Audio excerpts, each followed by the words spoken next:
better boundaries, got their proposition passed. That was because people were not attending to the issues of the day. President Trump will be impeached on day one. Al Green has already said that. When we change that majority and we turn it over to this, what I consider a clown show for these impeachment processes, it's just gonna, the functions of federal government are gonna grind to a screeching halt. Then you just ask, who's in favor of higher taxes? Democrats. Who's in favor of illegal aliens? Democrats. Who's in favor of American citizens? Republicans. President Trump laid a bunch of traps during that event, and the Democrats almost invariably fell into every single one.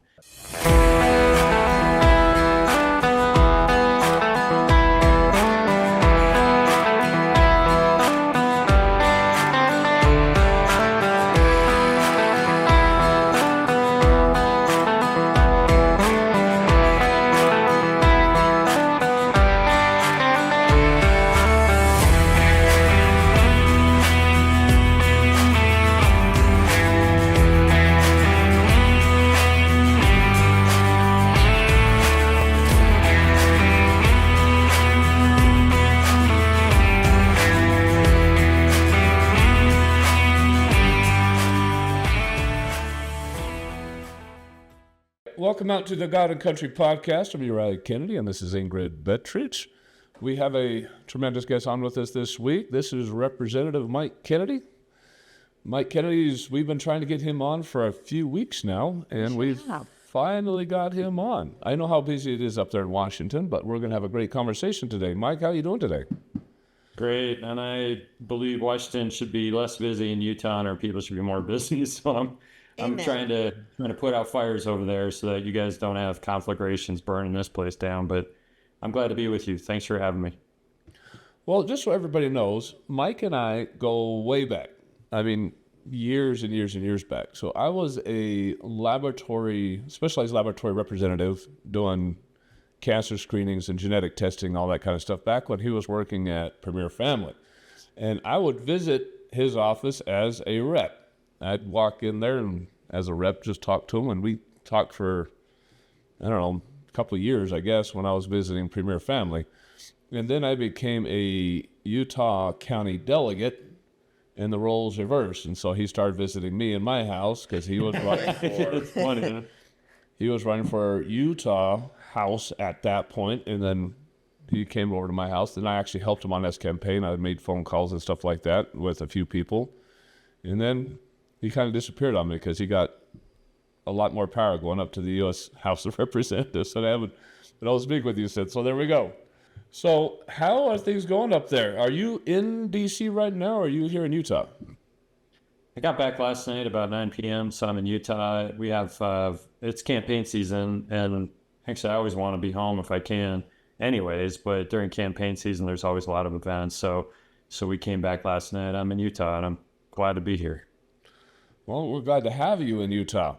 So let's get right to the point, since you do not have a lot of time with us. The biggest conversation going on right now is the partial shutdown. Democrats are refusing to vote to open things back up. They want to hold ICE hostage, but yet ICE, as everybody knows, is fully funded already because of the big, beautiful bill. How long do you think this is going to last, and what do you think is going to end up tipping the scales? Because looking at United States airports right now, it's not looking good. This is nonsense. You both know that. Your listeners know that. These shutdowns are not productive. It's a demonstration of Trump and the Republican conference have been effective. The Democrats are getting run over and over and over again. And the only tool that they seem to have in their toolbox that the progressive left of the Democrat Party seems to find compelling is shut the government down. And we know that they shut the whole government down back in the past, and now they've got Homeland shutdown. We've passed, and I'm proud to say we passed 11 out of 12 appropriations packages, and the Homeland appropriations package was a bipartisan, bicameral negotiated deal that was ready to get passed as well, with Republican priorities in there. And that's a big deal for us, because if we make those bills and we put our priorities in there, if there's another continuing resolution, and I'm afraid that's kind of how Washington operates. They refuse to negotiate, so we have continuing resolutions. That it will be Republican priorities that are on the continuing resolution. So how long is this going to last? I think we're over 30 days now, but I'll say to you, the House passed a Homeland Security package more than 3 weeks ago. We sent it over to the Senate. And just to reaffirm, a lot of people out there, I think your listeners are probably more educated than maybe the average person, but it takes 60 votes to get something passed in the Senate. We have 53 Republicans in the Senate, and so we need 7 more Democrats to sign on. And the last time with the government shutdown, it didn't seem like they were willing to negotiate until finally planes were canceled, airports were awash and waiting customers. We were losing billions of dollars every day in economic commerce. And finally, the Democrats folded, and the last government shutdown finally ended. So, what happens during the day, actually, on the floor? Do you try to meet with some of those Democrats and have a conversation? And are you running around the floor trying to sway them over to reason? One of the things I learned growing up as a kid, and particularly in Scouts, was to be prepared. And particularly when it comes to my feet. You do not want to be out in a situation where your feet are incredibly uncomfortable and makes you absolutely miserable, makes the rest of the day absolutely miserable. So you have to go out there in the right equipment, whether that's hiking in the mountains, whether that's fishing on the stream, it's working out in your garden or out in the yard, or it's going out on the town or to the nearest rodeo in a nice pair of boots. You have to go out prepared so you look good, feel good, and most importantly, it is comfortable. Because again, there's nothing like being miserable walking around all day long. We want to introduce you to 3 different companies that are supporting this channel. We have Durango Boots, which provides the best Western wear and boots that money can buy. So you'll have the look, the feel that you want. There's also Rocky Boots for that great mountain wear, that hiking wear, and just getting out into nature and being prepared for what you're confronting.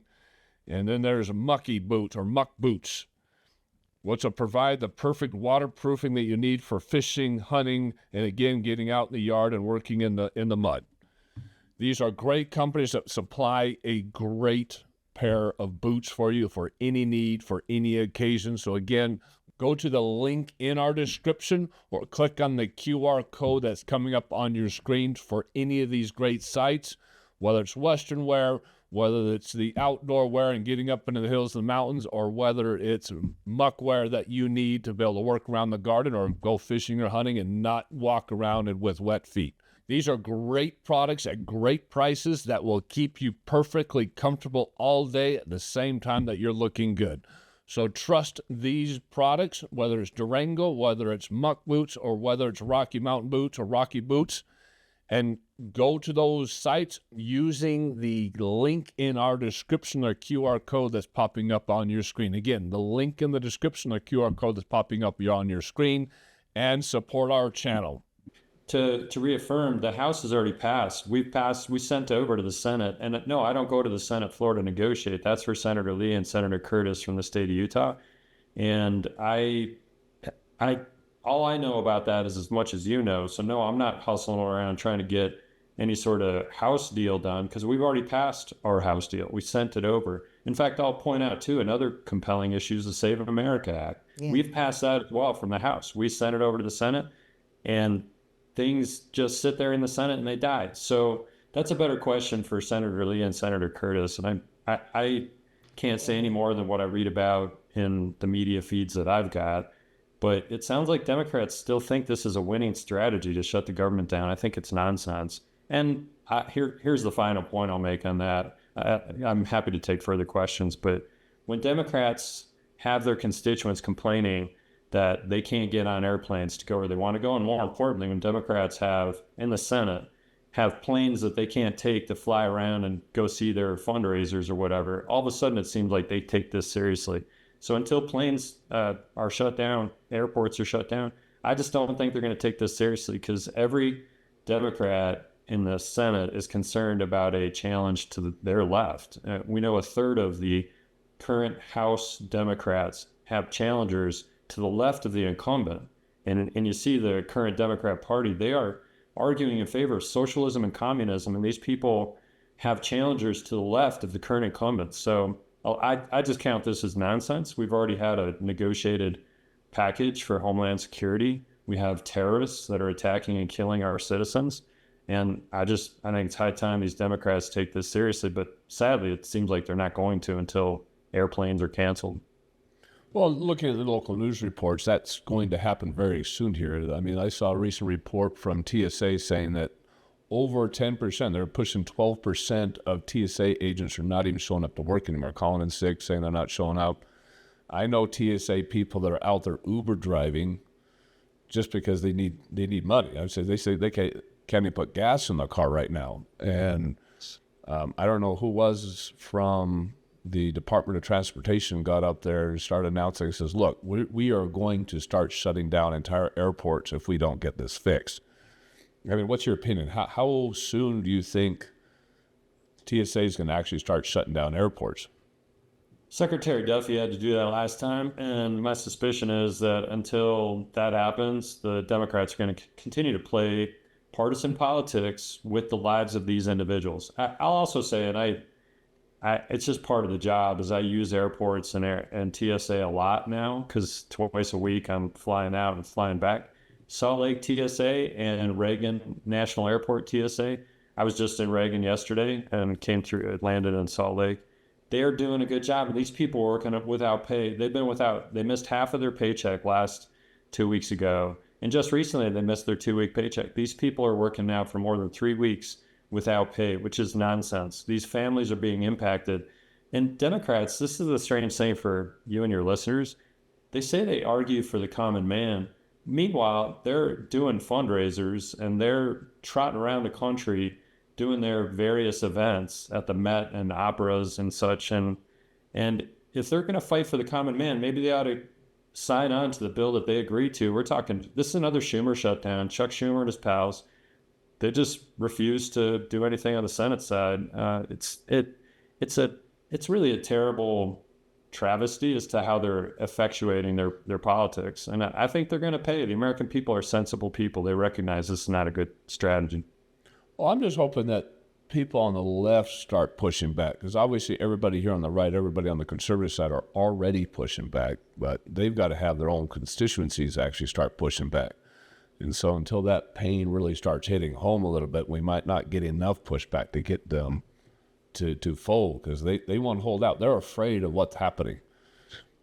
And they definitely do not want, between the SAVE Act and this, they do not want their voter bloc being deported. I mean, that's really what it boils down to, and everybody knows this. Well, this is all very interesting, and thank you for bringing that up, because if it's such a big deal, meaning voter ID is so disenfranchising, the shocking point behind that is we need voter ID to get on a plane. You need a photo ID to buy alcohol. You need it to return an item at Walmart. We need photo IDs in almost every aspect of society. This idea that is so offensive to the Democrats only reflects that they want to cheat in elections. And in that case, I just find this whole thing to be ridiculous, how they're opposing common sense policies. Like, we need to fund the government and we need to have a photo ID associated with voting. And it's a very clear indication that the Democrat Party is not the party of your father and my father. These people have gone far away from John F. Kennedy and even Bill Clinton, who was not a notable person in my opinion. So it's high time that sensible people on both sides of the aisle just recognize these are sensible policies that we should focus on. And I'll say the poll numbers reflect that. More than 70% of Democrats say that a photo ID should be a requirement associated with voting. And I don't see it as a problem at all. We already have robust laws in the state of Utah, but there are states throughout this country that they have very lax laws, and there are chances that they're putting in people that should not be voting. We've seen, for both of you, you should know, Washington, D.C. was allowing non-citizens to vote in their elections until Congress, which we have the right in Congress to give them rules on these engagement points, that we took that away from them. They were allowing non-citizens. New York City was trying to do the same thing. I'll finish just by saying that the census is a big deal. We do the decennial census. And in the census, that's how we apportion power in this country. House seats are apportioned based on the census. So this is even beyond photo ID and voting. Is in the census, we don't count citizens, we count people. And I'll just say, these sanctuary states and cities, their intent is to fill their states and cities with people from all over the world that they've invited into our country, tens of millions of them across an open border during the Biden administration, which Trump shut down. He's securing the border was the first thing he did, and I'm proud of what he did there. That was an important thing. But that sanctuary status is intended to influence the census. And my suspicion right now is the state of Utah would have 5 congressional seats instead of 4 if we did a census today. And we would be able to have another Republican seat. But places like California and New York have those seats because they're filling their states and their cities with people who are not citizens of this country. They're counted in the census, and then they get an attribution of House seats. So that's another long-term play that the liberal left is using to influence our elections in a negative fashion. And they won't admit that. Obviously, they think that's, to the popular people, that's bad, that's taboo. They're not going to talk about it. They're not going to admit to that. Obviously, that's not going to happen. So they, even though behind the scenes, everybody knows that is what their total goal is. We've discussed this probably on a dozen podcasts already, that Good. the only goal of the left, the only goal of the Democrats is power and control. They want socialism. They want to turn this country. They have no regard for our freedoms, none whatsoever, and they will hide it the best way possible. And they know that the lot of their normal voting bloc, which has been the minority population, the black population, they're losing them in droves by the millions. They're either going Republican or they're going independent. The Democrats are losing a lot of their registered voters. And the only way they can stay in power is by importing them. So they don't care about anything else. And so you can see this massive push to make sure that the illegal immigrant population does not lose their benefits. So they're not losing Medicaid, they're not losing food stamps. And everybody's like, well, they can't be on Medicaid, they can't be on food stamps. And we see that just even up this last week arguing with us on our comment section. You guys know that it's illegal for them to have Medicaid or to have food stamps or anything like that. They're not doing that. I'm like, no, they're all doing that. It's not even a question. I've got too many people in that community that have those food stamp cards. They're selling it for 50 cents on the dollar just to cash the stuff out. So Democrats are specifically using all these entitlement programs to essentially buy those illegals and get them to come over to their states as sanctuary states. And then all you need is a driver's license and an address, and you can go register to vote.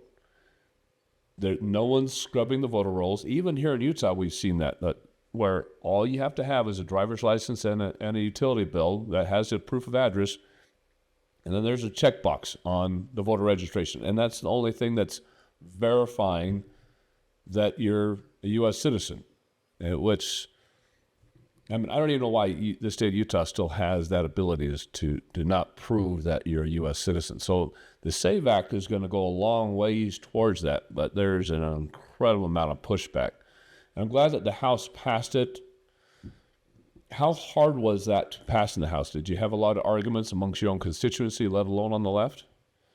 This is where elections matter, and I'm grateful to be with you and your listeners because we need to make sure we're focused on maintaining a majority. It was a common sense bill, and the Republican conference right now, we have a 3-seat majority, and we can afford to lose 1 or 2 Republicans. And one of our Republicans from California, because of redistricting, has recently announced he's an independent now who will caucus with the Republicans, but he's gone from being a Republican to an independent. In other words, the fact that we have a very narrow majority is making it difficult on the House side. And interestingly, the Senate has proportionally more Republicans than does the House. It's shocking to think that the Senate has a easier majority than does the House. But we continue to pass common sense legislation. And it wasn't hard because we all voted for the Save America Act. And we did it with a bare majority because all the Democrats voted against it. I mean, it's shocking that these simple common sense approaches where you need photo ID to vote is something that the vast majority of Americans approve. That's reflected in poll numbers.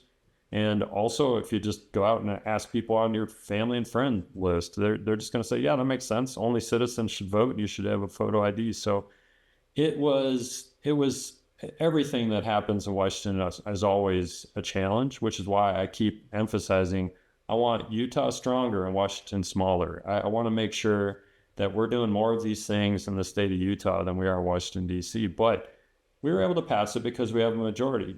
And so making sure that our friends and neighbors in this great state, which, you know, if you want to talk about redistricting, we've just had redistricted out one Republican congressman from the state of Utah in this gerrymandered map that was sponsored by MWEG and the League of Women Voters and affirmed by a judge. That's a whole nother topic that's terribly offensive to me, that they've gotten another Democrat seat out of the state of Utah, supposedly a strong, deep red state. And I'm telling you right now, the Nationals in Washington, D.C. are looking at Utah like, what on earth has been going on? Well, the progressive left has been working circles around us.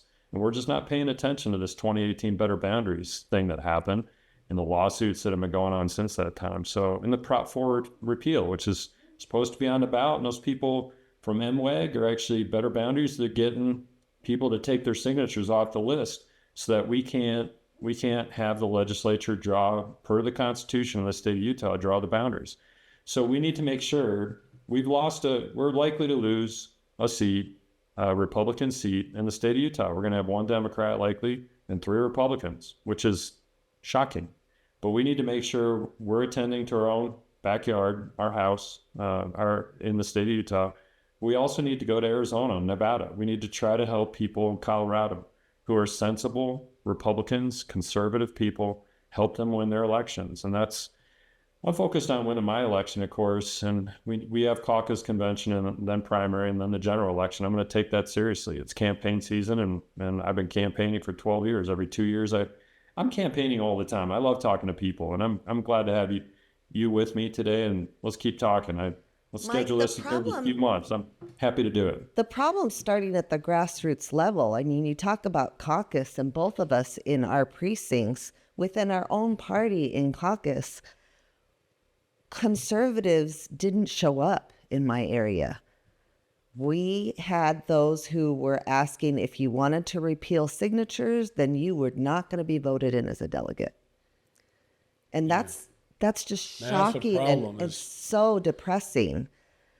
I know. I've been a delegate for a long time, state delegate, county delegate, and there was 3 of us that stood up there and were completely anti-SB 54, anti-Prop 4, and there's one individual that stood up and says, no, I think things should stay the way they are, and he was the only one that got voted in.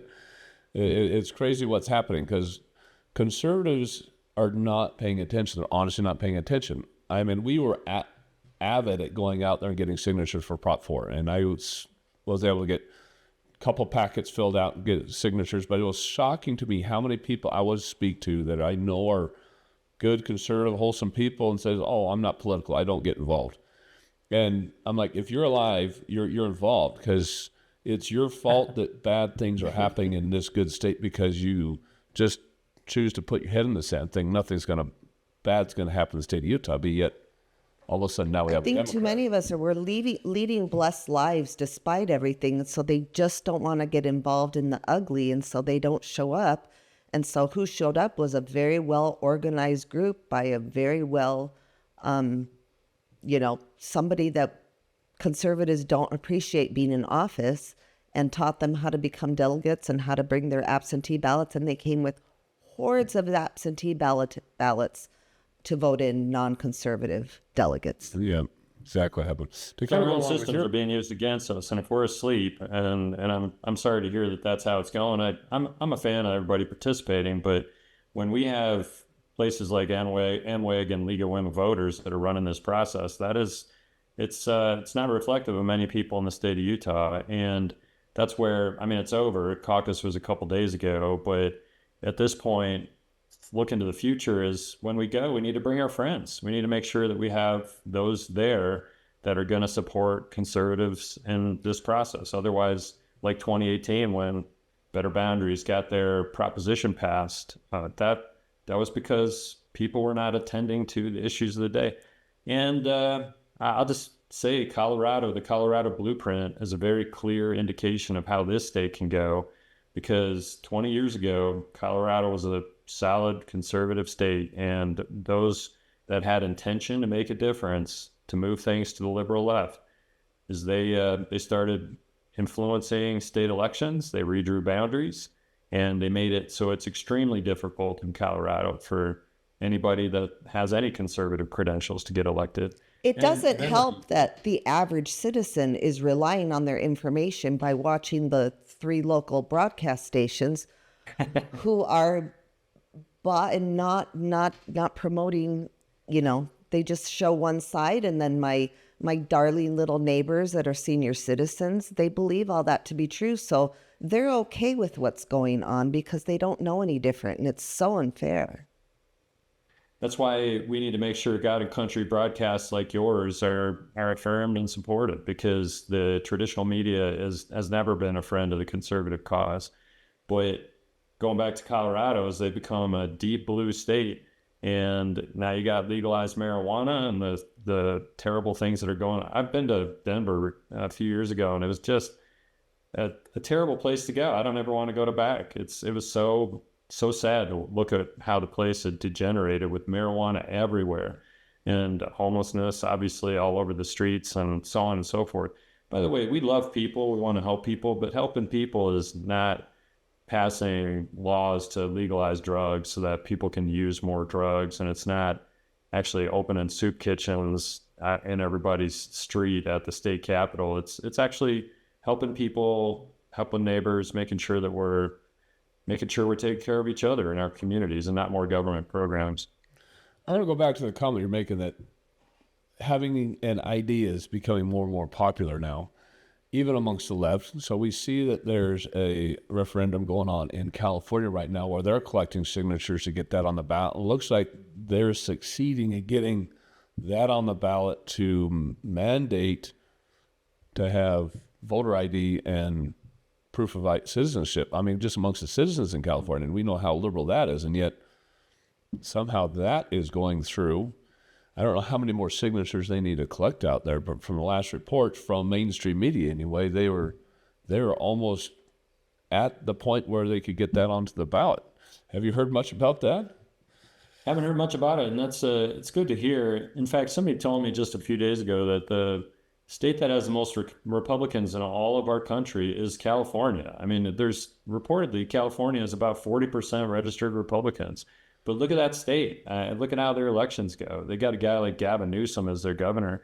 So, no, I haven't heard about the referendum, and I'm glad to hear that. There are a lot of sensible people out there, and both sides of the aisle that are happy to move forward policies that are just common sense. And that's something that I'm proud to be a Republican and stand for common sense, that when it comes to any number of policies, when you ask if 15-year-old children should have normal body parts because they identify as the opposite gender, that they should have those normal body parts cut off, as most people say, no, that's not healthy for a 15-year-old to do that sort of thing.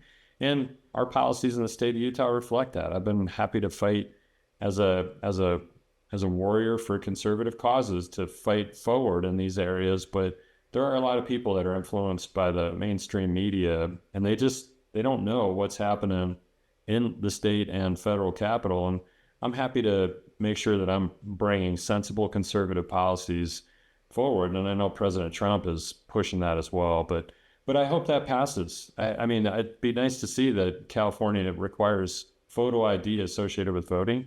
Once again, though, is what about New York, and what about Illinois and other states that aren't going to comply with that? So the idea of a federal overlay with the Save America Act is important to provide the security for our elections that we deserve in this great country of ours. Well, going back to the Save America Act, I know there's a lot of your fellow congressmen that are throughout the United States that are not necessarily in a deep red state or even a deep red county like you are. So you can go up there and you can really kind of pound your fists on the desk, and because you've got a lot of support being from a deep red Utah county. But however, there's a lot of your fellow constituents up there in Congress that are coming from a lot more purple states, and they're barely holding on themselves. Do you find that some of those fellow congresswomen or men are struggling trying to vote these hard conservative values in? Is there a struggle in Congress about that right now? There's always a variety of bills that will come across that may cause people to go one way or the other. But when it comes to photo ID associated with voting, as I've already mentioned, 70% of Democrats affirm that that's just a common sense election security aspect. And more than 90% of Republicans say the same thing. So it's just one of those 80-10, 80-20 issues that is out there that reflects that most people, if you just go ask them, they're going to say, yeah, photo ID, you should be a citizen to vote and have a photo ID. So yeah, those of my colleagues that are in places like Pennsylvania, and it's 51-49 with the Republican winning. Yeah, those people, sometimes they have to take hard votes and they don't support the President Trump or the Republican conference in Congress. But when it comes to these kind of issues, they can support these because even their Democrat and independent voters support photo ID associated with voting. Well, we have a election coming up here at the end of this year. We got the midterms coming up, and the big fear right now is how close we are to losing the House. I mean, there's a lot of seats going up. Sadly, the Utah's one of them, like unbelievable. But what do you think is the likelihood of us keeping the House? I mean, I don't know if you've had any conversations with those who are kind of on the hook. I'm sure you're going to get back into office without a problem, but there's other places that are looking a little more risky. What are you seeing? We have conversations about that on the Republican side, and President Trump, of course, and the administration are very focused on this. I'll first say that this is an existential issue for the president and his agenda. Is if we lose the House majority, I just want to make sure to remind everybody, which they likely know already, is President Trump will be impeached on day one. Al Green has already said that. There's a variety of Democrat House members that have already said they will initiate. They've already tried to initiate impeachment proceedings. So they are not cloaking or trying to shield or hide their intent that they will impeach President Trump on day one. And they'll impeach him over and over again.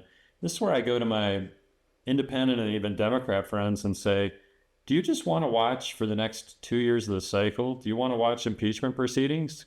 Congress is going to talk about government shutdowns. Congress is going to grind to a screeching halt. The only thing that we're going to do for the subsequent 2 years is oversight investigations into President Trump and his family and the administration and impeachment proceedings.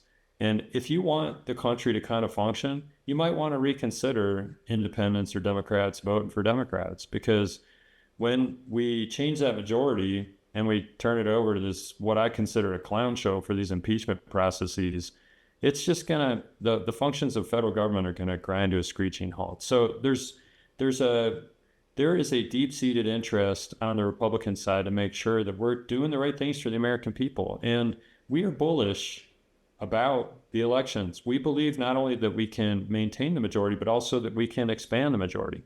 And here's why. Number one, we have won seats. We have Democrats that lost their incumbency to Republicans this last cycle. And they did it because Democrats saw in the last election the nonsense of the open borders and the fact that non-citizens were running through our streets. Rapists and murderers were running through the streets, harming our citizens. And they saw these open border terrible travesties. They saw the COVID lockdowns and the fact that President Biden and his administration were mandating that we all wear masks and take a medicine in the form of a shot, even if we'd already had COVID over and over again, that we should still get a shot. Otherwise, we're going to be fired or dishonorably discharged from the military. The command and control aspects of the progressive left were demonstrated without hesitancy during the Biden administration. We saw the Afghanistan withdrawal, which was one of the worst failures in the American military's history, when Biden just lock, stock, and barrel left hundreds of billions of dollars of military equipment in the hands of terrorists in Afghanistan and just evacuated that country, leaving American citizens in the country vulnerable to the attacks of terrorists. So people rejected that. They saw that the economy was struggling. We had 9% inflation. We're down to a little bit over 2% inflation now, thanks to the Republican conference and President Trump's agenda. So the other part that's really important to think about as to winning this next midterm is that there are a number of Democrats, the number is 13 Democrats, that won in districts where Trump won, but the Democrat just barely squeaked out a win in Congress. And so we're focused on those seats, trying to flip those back to Republican, which is what the same constituency that voted for President Trump also voted just barely for a Democrat to get in. So, and the people are seeing government shutdowns are the policies of the Democrats. They're seeing that Democrats are fighting in favor of illegal aliens instead of American citizens. Democrats want to raise your taxes. We voted to cut taxes in the largest tax cut in the history of the United States of America with the Big Beautiful Bill last July. And people are seeing that Republicans are putting regular, everyday American families first, that we're making sure that no tax on tips, no tax on overtime, no tax on Social Security. For the first time in ages, more than 80% of senior citizens, when they fill out, it's tax season, it's miserable, I hate taxes.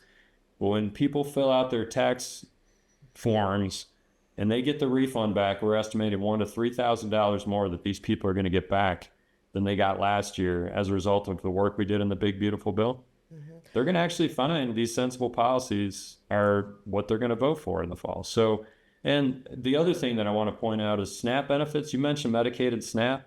All we did last summer for these social welfare programs is we required people to go to work. If they're able-bodied and they don't have dependent children, you need to prove that you're looking for a job or that you have a job, and then you can get Medicaid and SNAP benefits. These are just sensible policies that if you're going to get welfare, then you ought to work if you can work. The idea that you're sitting home, able-bodied adult, and you're just taking food stamps and on Medicaid on the taxpayer's back, then you need to go find a job. So these sensible policies, people are responding to these, and they recognize that the Republicans are the ones that are sticking up for the common man. The Democrats are fighting in favor of illegal aliens, open borders, and higher taxes on the American people. How much do you think the success of the war will affect being able to retain the House? It's a big deal. I'm a preventative doctor. I've been in primary care for 25 years. And if I find cancer, I want to get it out of that patient's body as soon as possible, as small as possible. So we know the Ayatollah in Iran for 47 years have been terrorizing not just Americans, but the whole world. They've been killing Americans. And this issue should have been attended to ages ago. Democrats and Republicans, presidents and their administration have failed to address it. And in fact, the Obama administration sent tens of billions of dollars and hundreds of billions of dollars of sanction relief to Iran to try to buy them off. And all it did was facilitate their nuclear weapons program. So this war is going to have an influence, but I've already said, and I believe most of us want this, get out of there as soon as possible. No boots on the ground. I do not want our soldiers put in jeopardy, but also the Strait of Hormuz issue and the fact that Iran has been a dangerous terrorist sponsoring organization, state-sponsored organization for 47 years. It's about time somebody stood up for the people of the world as well as the people of America. So get out of there. And what's going to happen when we get out of there? We're going to find gas prices drop down, prices generally improve. We have safety in these terrible areas of the world where people are constantly threatened by terrorists. And ultimately that peace and security is going to spread throughout the world like President Trump has been able to do in Israel. So I believe that it's a big deal. And if it drags on for month after month, that's going to be an issue because we believe it can be settled on a short-term basis and we can get more security. Define short-term. You got to deal with it. What's short-term? Short-term. President Trump has already said 4 to 6 weeks, and tomorrow will be week 3. So we're halfway through what he's talked about. The Ayatollah is dead. We've got their national security individual dead as well. this seemed to be provoked based on what I can tell, and I'm sure you get it as well. Is there were a number of these high-powered Iranian officials, including the Ayatollah, above ground on a certain day, and Israel knew it, and America and Israel decided to take action because the other thing I'll remind the listeners is President Trump's been negotiating for months in good faith, trying to get them to stand down from developing nuclear weapons. The reports I'm hearing now, same thing you're getting. They had access within a few weeks to 10 nuclear weapons, and they would use those weapons against citizens of the world. So with that threat, the failure to negotiate, and the fact that these Iranian leaders were above ground all together on a certain day, I think that's where this all started. And subsequently, we've got this conflict that we're engaged in. But I'm working with the White House. I do not like us over there, and I certainly don't want our own people on the ground. I recognize that there's a lot going on that I'm not aware of. I'm not going to pretend to be a military expert, but we better get out of there as soon as possible so that we can do the job, fight to win, destroy the Iranian terrorists, and then let those good people, which they are good people, let them develop their own government. Hopefully that's going to be more of a peaceful citizenry and government that is willing to engage with the world instead of terrorize the world. We've interviewed somebody from over there, and we know that the Iranian people are just begging to have that government weak enough so that they can go and take control again. So whatever happens, we have to destroy enough of the leadership of the Ayatollah to where they cannot get back into power, because that does us no good to go through all that we're going through right now just for when we leave that they just put the next guy in line, right? They cannot get back in power. End of story. They just cannot be back in power. The other big thing that's happening right now is questions about the enriched uranium. Obviously, we've bombed a few of those places. There's rumors that there's a small little path down into the big hole that was destroyed, but they can get access to that. And there's discussions of sending in boots on the ground, special forces only, to collect that enriched uranium or to rebomb it again to make sure it's not accessible. I would agree with that. Nobody wants boots on the ground over there, but obviously what Trump is saying is they cannot have a nuclear bomb. It's just end of story. No access that, so they cannot have access to that enriched uranium. What's your opinion on actually sending somebody in or rebombing to make sure that they just can't get access to that? That seems to be the last issue. So no ballistic missiles. Iran has been terrorizing Israel and its neighbors even. They're shooting their neighbors with their ballistic missiles, which actually they're developing ballistic missiles that can reach the American shorelines. So that's something that we're accomplishing, that we're blowing up their factories that are developing these ballistic missiles. In addition, their Navy has been decimated. They have, these three objectives: decimate the Navy, reduce and eliminate their ballistic missile capacity, and then the nuclear weapon issue, which is the key number one issue that needs to be focused on. And if this is where Nicolas Maduro, I think all the dictators and terrorists around the world, when Nicolas Maduro, in his own compound, in his own country, with the protection of Cuba and China and operatives all over the world that were helping this socialist regime stay intact, that our outstanding military was able to go in and get that guy alive and his wife and bring them back to American justice, all the dictators and terrorists around the world started quaking in their boots thinking, who on earth are these American soldiers that can do this stuff? And God bless America and the great military that we have. These 13 soldiers that are dead, we should mourn with their families. And I'm really sad that they have lost their lives in defense of their country, as hundreds of thousands have in the past. And I'm really grateful for the service of these individuals and their families. But the idea that with special forces could go in and get the nuclear material and get out, and that we could have an Iran that's actually willing to engage as a country of the world that's not pursuing terrorism and nuclear weapons, is an inspiring thought. The other thing I'll add to this conversation is Iran sells its oil to who? And I think you already know the answer, but it's been China. They're selling their oil to China, and by destroying this terrorist regime, we're also reducing the potency of China, which I love people all over the world. I don't have anything against any of these people, but the Chinese Communist Party is not an above board dealer. Cutting they've been cutting off American developments over and over again all over the world. And that's where Nicolas Maduro comes in as well. Central and South America have a great deal of Chinese Communist Party influence. I've seen it on a trip that I took last year down to Brazil. There were Chinese libraries, roads, and bridges everywhere in Brazil. China has been developing deep sea ports. China had a port on one side of the Panama Canal and on the other side of the Panama Canal. And on a national and international strategic consideration, that is not good for America. So when we can disempower Chinese by cutting off their oil supply from their supplier Iran, that's also good. So there's deeper strategy than just the Iranian terrorist regime.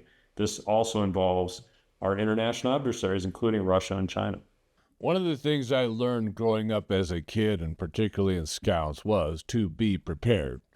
And particularly when it comes to my feet. You do not want to be out in a situation where your feet are incredibly uncomfortable and makes you absolutely miserable, makes the rest of the day absolutely miserable. So you have to go out there in the right equipment, whether that's hiking in the mountains, whether that's fishing on the stream, it's working out in your garden or out in the yard, or it's going out on the town or to the nearest rodeo in a nice pair of boots. You have to go out prepared so you look good, feel good, and most importantly, it is comfortable. Because again, there's nothing like being miserable walking around all day long. We want to introduce you to 3 different companies that are supporting this channel. We have Durango Boots, which provides the best Western wear and boots that money can buy. So you'll have the look, the feel that you want. There's also Rocky Boots for that great mountain wear, that hiking wear, and just getting out into nature and being prepared for what you're confronting.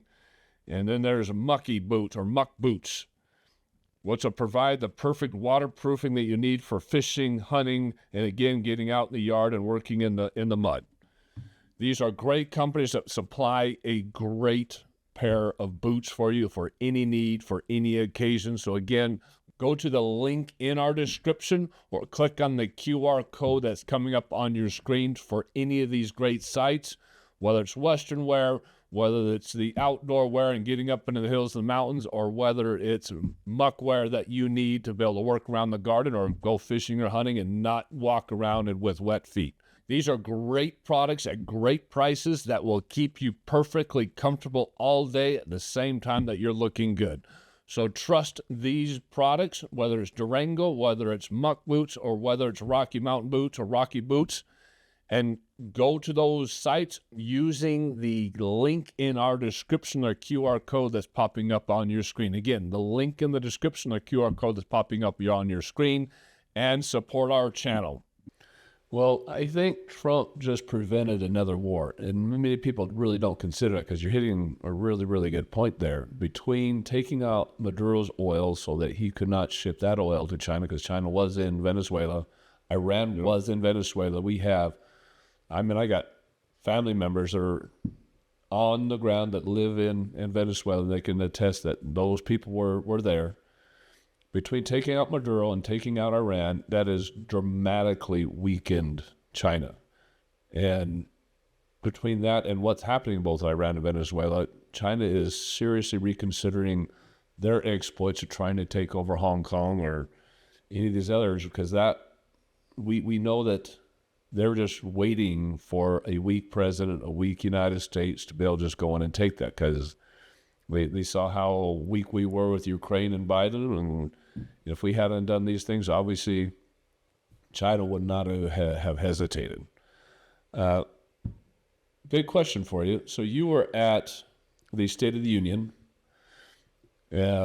Trump got up there and said, stand up if you think that your job is to support American citizens first. And not a single Democrat stood up. You were in that room. Describe what happened there. It's shameful. I mean, it's so sad to watch because I have friends that are on the Democrat side. But I could see, and this is where I'll just say President Trump is an unparalleled negotiator. He knows how to put his opponents in really difficult circumstances.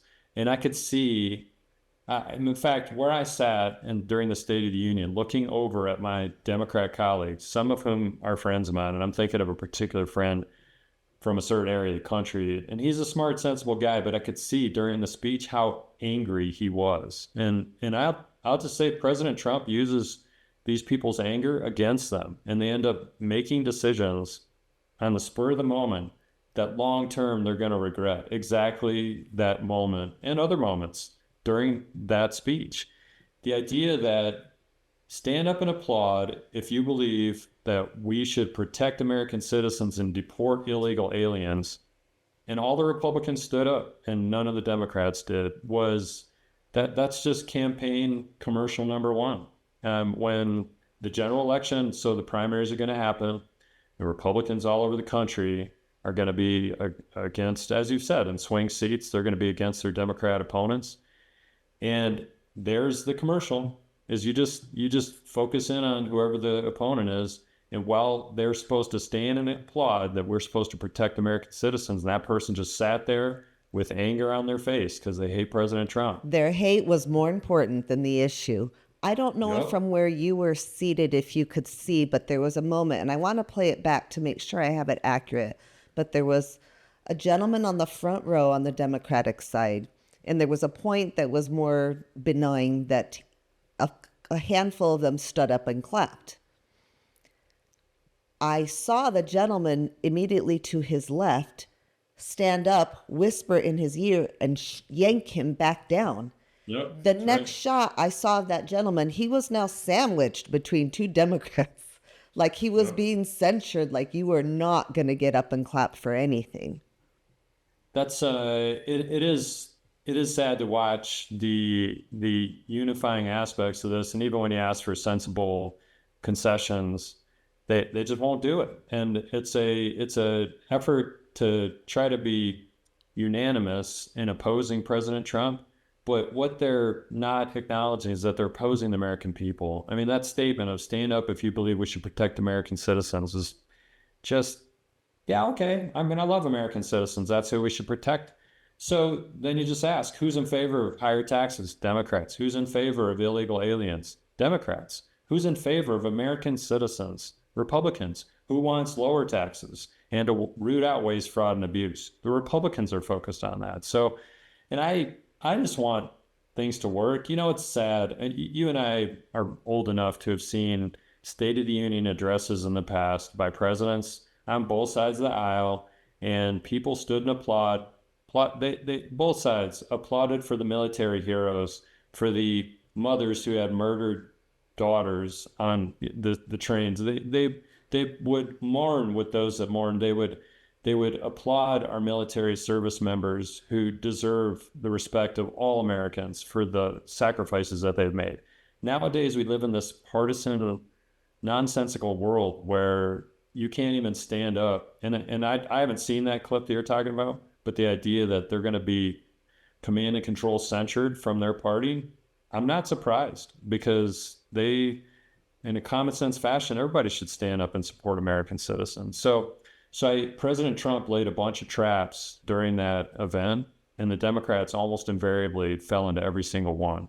The poor child, the 20-something-year-old Ukrainian girl that was brutally murdered with a knife to her neck. Her mother was in the audience, and the Democrats wouldn't stand and applaud for her. Last year, when this poor child, the young child who had brain cancer, who wanted to be a Secret Service individual that was made last year into an honorary Secret Service member, the Democrats wouldn't applaud that kid either. He'd survived brain cancer, and he wanted to serve his country as a Secret Service agent, and the Democrats wouldn't applaud that. The American people are going to see that, and they're going to be their votes will reflect the nonsense associated with those. I sure hope so. I mean, you saw the blue wall. So during this last election, we all saw the blue wall fall, and we were just cheering when we saw Pennsylvania fall. So, and we know that all those swing states, whether it's Minnesota or Wisconsin or Pennsylvania, all those swing states saw that that State of the Union address and saw those individuals not stand up for that simple principle. So I'm really hoping that that kind of hits home and carries us through, because we do have a very, very serious risk at losing the House, and we can't lose the House because, like I said, everything's going to grind to a halt, everything's going to grind to a standstill, and that's exactly what they want, because they want to lame duck the president for the last 2 years and just eliminate his entire agenda. Everything that's good going on with the economy, with our foreign policy, with peace in the world, everything will grind to a halt if we lose the House.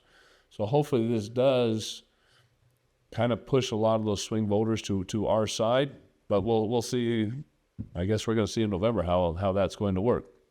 Well, the nice thing about you and people like us is that we're not just going to sit by and watch and see what happens. Is Rob Axson, the state party Republican chair, he did a great job this last election cycle, that once our elections were settled as to primaries here in this state, he took busfuls of Republican volunteers down to Arizona and over to Nevada. And these people walked the streets, knocked doors, and they actually fought to get candidates elected in other states. In other words, and it can be as easy for everybody, find a candidate you believe in another state, as well as in this state. I mean, just support people. Send them $5. Goodness sake, it's and it's not.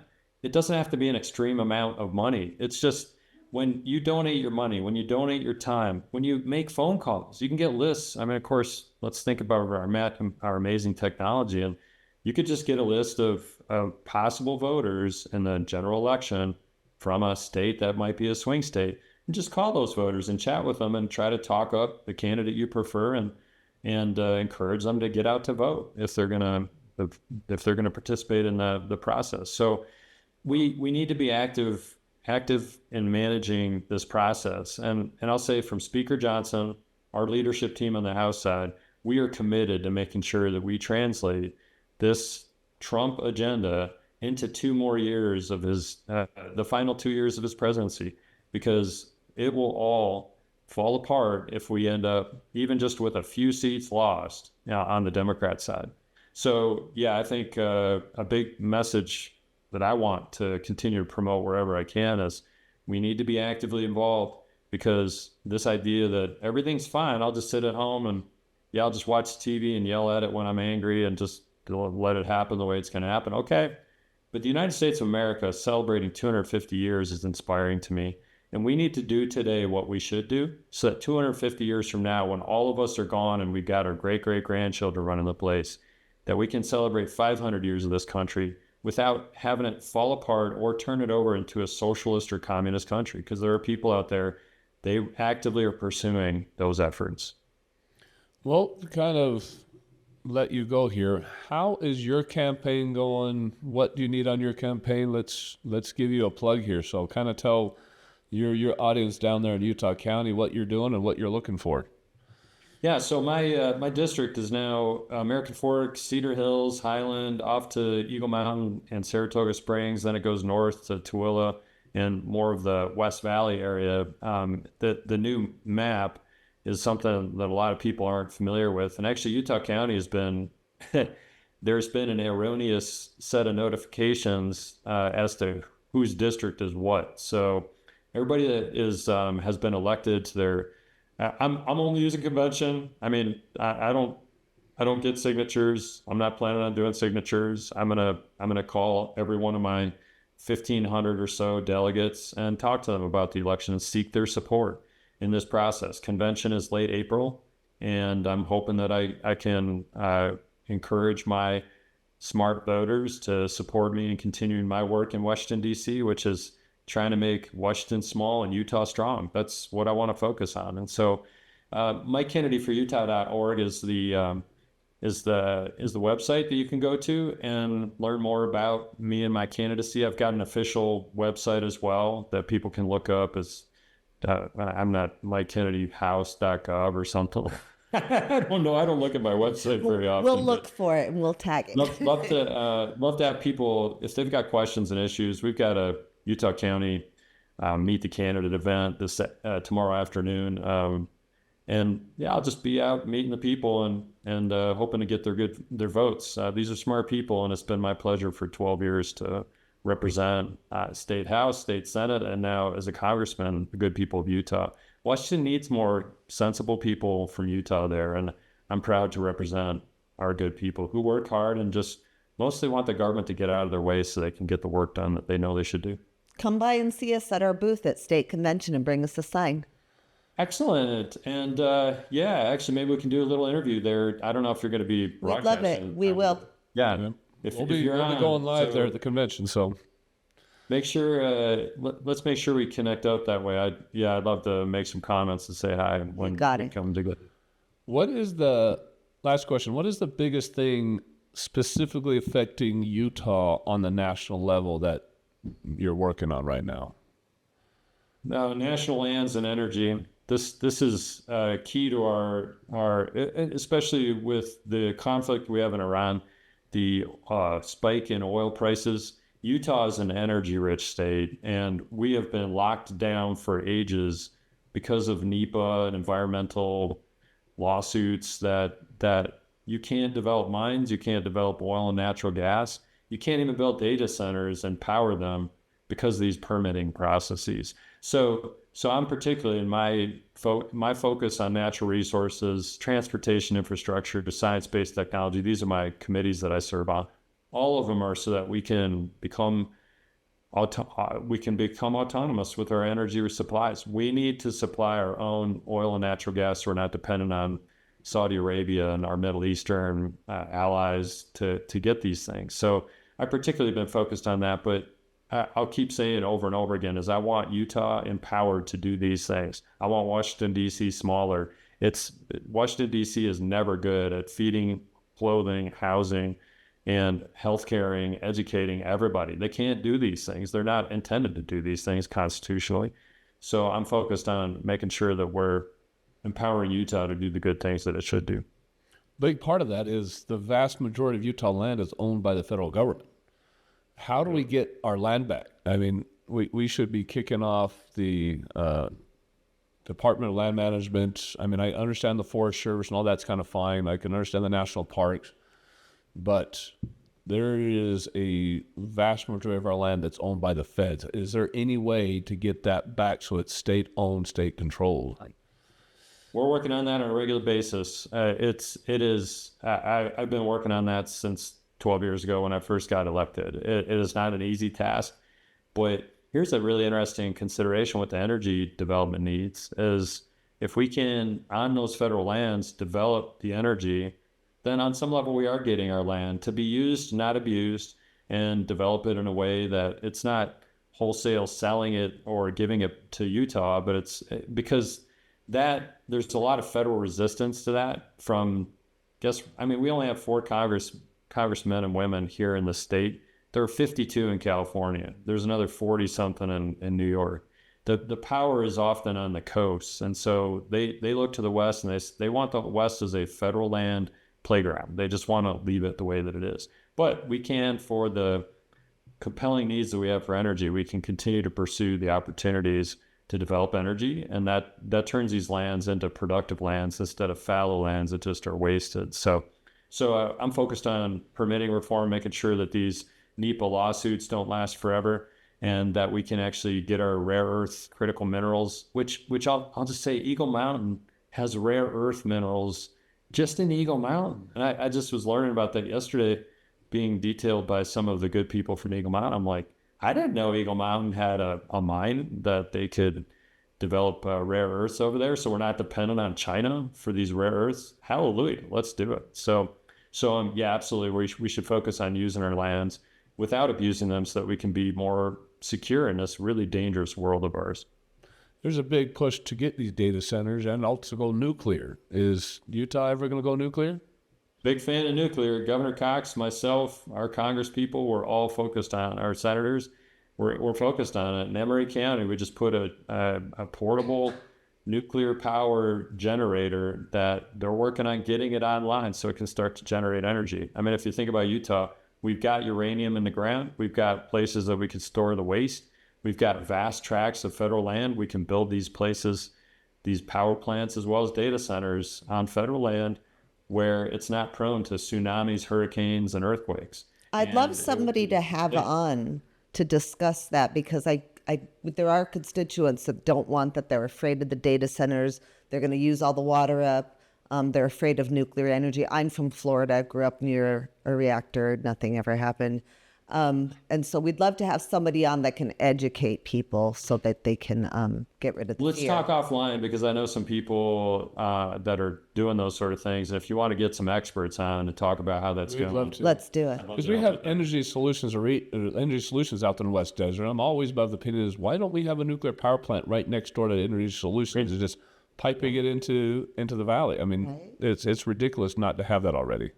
Exactly. And then you can transport energy in a clean and effective fashion. You just need, so you build the power plant out far away from anybody, so it's not infringing on their property rights in some fashion, and send the power all over the country. I think Utah should be the heart of our country as far as generating power. We can do it. Governor Cox has a vision for this, so do I. And let's all work together to try to empower our future so that we're not having brownouts and blackouts like California. Well, we're glad you spent the time with us. We'd love to take more of your time, but I think your assistants would get mad at us for taking more of your time. We so appreciate Thanks it. for having me. You've been great. Yeah, Yeah, let's do we'll it again. see you at convention. Sounds good. Yeah, appreciate it. We'll see you next time. All right. Thanks. All right.